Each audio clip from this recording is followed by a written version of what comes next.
Warlord do a lot more than BP. I think Warlord is going to be better than BP.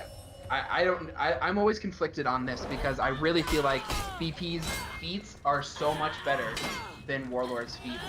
But I think Warlord is a better team fighter, and that's where we see Five Steps Ahead really shine is in their team fights. Let's not watch over on C Point for the first time in a long time here on Temple Garden. Let's keep an eye on the Shaman mirror that usually ends up happening over here on A Point. Danko vs Otto, a matchup seemingly older than time itself up here on A Point, the Shrine. Danko trying to bait out Otto. Ah, T-Rex arms! Unfortunate there for Otto. I think Otto tried to do a backstep light to try and catch an actual leap forward, and he just made the wrong read. I'm starting to suspect that as well. Barrack gonna be fishing for any kind of ledge. That's all he needs here, just a ledge.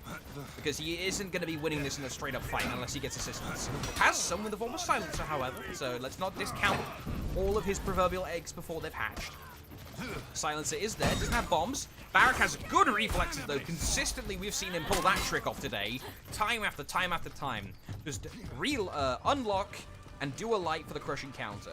It has been successively successful for Barrack. And we see why it's giving him a good bit of dividends, even if it didn't necessarily save his life. Captured Zone C.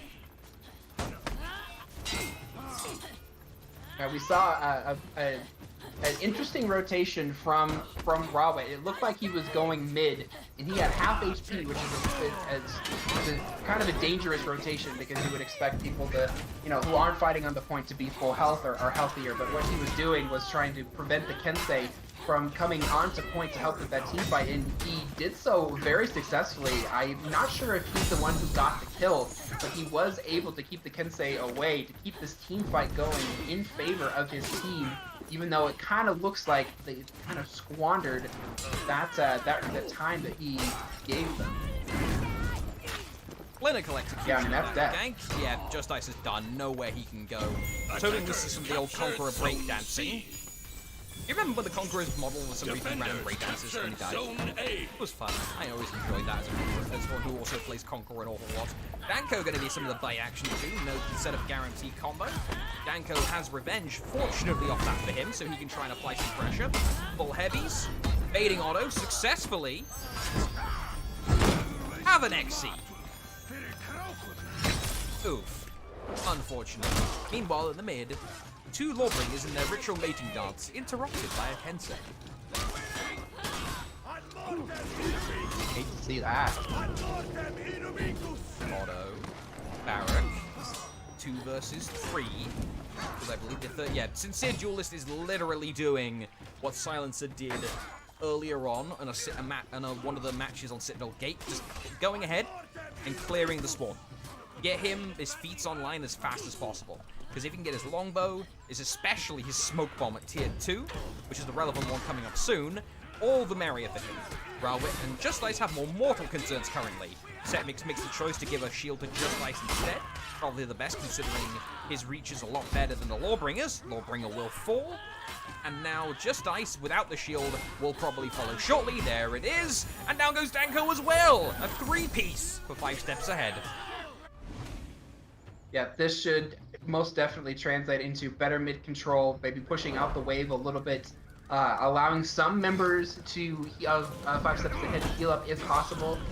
Barrack choosing not to heal up, knowing that he just needs to get a quick gank onto Setmix here to get this point. Unfortunately, Setmix was taken off the point and is not able to contest it and just gives it over to 5 steps ahead and is going to do his best to try and heal up through all the bleed. Nice deflect there. The dangers shown right there, I'd say, Cerezio, of using undodgeable attacks. Just explain to the people at home what the unfortunate little side effect of undodgeable attacks is in regards to deflex. You are... Undodgeable attacks are much easier to deflect. There's a much more generous window. I'm not sure what the difference is but it is much easier to deflect these kind of attacks than a normal attack. So when you see a Warlord or something, or a Shaolin, for example, throw out an unblockable that you, or an undodgeable, it can be pretty easy to deflect, especially Warlord Zone, because you can't feint it. Unlike, let's say, Shaolin undodgeable, which he can feint out of feet, but it is still easier to deflect. Oh no, really bad timing for Wigro. They just got put into the breaking state, and Otto's about to have some fun with Rawitz. Oh wait, hang on a minute. Here's Danko, thankfully. Otto could have taken the quick exi, but he wanted the long one for Vance, and it might have just backfired on him there. Yeah, I think he was under the impression he had all the time in the world to be able to do that execution, but it costs him his life, actually. He doesn't get that health, and there is a possibility for that, I think it's Rawit to be resurrected. Yeah, absolutely. Danko is still there. There is fighting on C, but I'm a little bit more concerned about the resurrection here for the most part. Barak fighting where he can, both Vikings under the effects of rage. Danko is slain. Everyone's down. Congratulations to 5 Steps Ahead with a clinical finish. Attackers win. 3-0 in the grand finals. 5 Steps Ahead, going 3-0 up in a best of 5. They'll be getting their share for their split of $200. Yeah, very good play in general from 5 Steps Ahead. They team fought much better. They had pretty good rotations. Their ganks, the big part